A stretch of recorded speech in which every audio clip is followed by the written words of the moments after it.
What is up, guys? Sinister here, back with another video. I apologize for not making a video in the recent days. I've been having some personal issues myself, and boy am I pumped, to say the at most least. The games that I've played since a kid are now being sort of revamped, if you want to call it that, especially as you're looking here, Battlefront. This game just looks absolutely incredible. It reminds me so much of the actual Star Wars and the old Battlefronts and how similar they were to the actual Star Wars movie. And the thing is, Star Wars has always been hyped, even so with just the regular stuff. You know, you got toys and dolls, whatever you want to say. Anything Star Wars makes money, and if done right, it'll make heaps of money, and that's what I think this game will do. This game looks absolutely incredible. From space, no, not space battles. That's one thing that they haven't put in this game, is space battles or a campaign, which is kind of a shame, but that's not too much to complain about. Just the fact that you have all these different types of vehicles. It's basically like a Battlefield, but a Star Wars version of it, which is actually pretty epic, because Battlefield has been really successful, and successful in my mind as far as entertaining. Like, I would still go back and play this game right now, and I have been. Battlefield 4, that is. So as far as the vehicles, you can literally drive and ride in pretty much every single vehicle seen in Star Wars.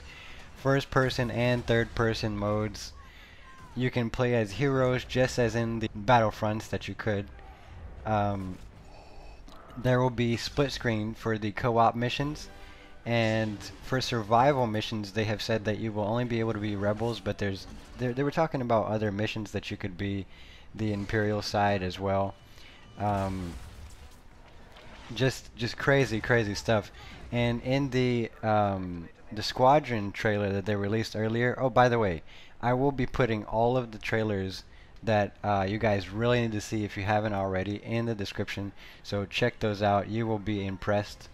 So like I was saying, in the trailer of the Squadron Fighter game mode, they were showing some amazing stuff. First person in the fighters, the TIE fighters, the X-Wings, third person as well. There's torpedoes that can automatically lock on to other ships and whatnot.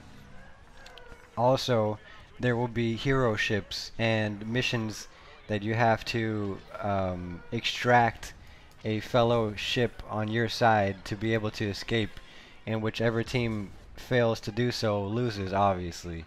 And from what I've seen, the gameplay is it's absolutely intense.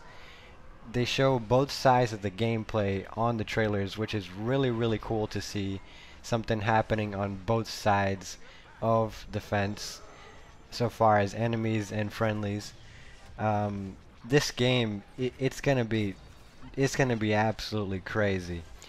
They've also said that the games will all be a maximum of 20 players. I don't know about the survival.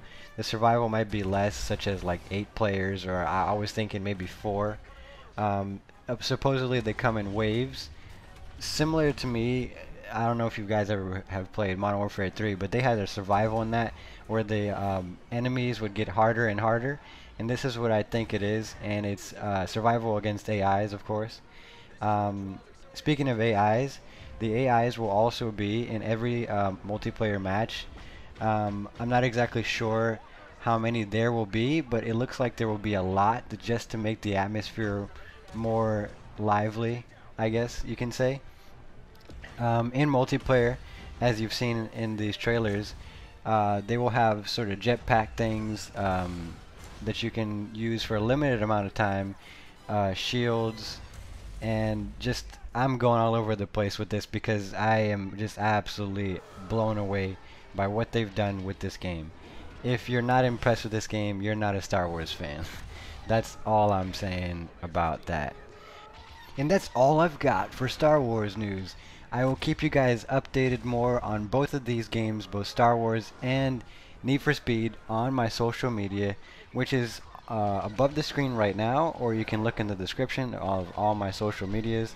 And now we're going to be moving on to Need for Speed. So there isn't an incredible amount of stuff to say about the new Need for Speed trailer that they put out. We have some lucky people that actually got to play this game at Gamescon, and I am jealous, very jealous.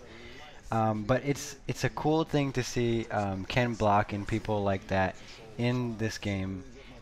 It's just really dynamic to see actual real life people, and it looks like to me that there's going to be 5 different icons that you can play as. So I don't know if you have to choose one and stay with it, or you can switch anytime you want.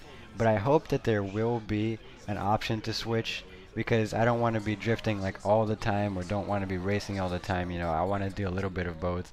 But maybe we'll be able to differentiate some of that. And they're saying here that you have to pre-order to get the M3 GTR from the old Need for Speed Most Wanted. And that's kind of a shame, because, I mean, some people aren't. I don't know if I will be. But besides that, there isn't much more to say. Some more cars in the field that are going to be in this trailer. And I will be trying my hardest to keep you guys up to date on my social media.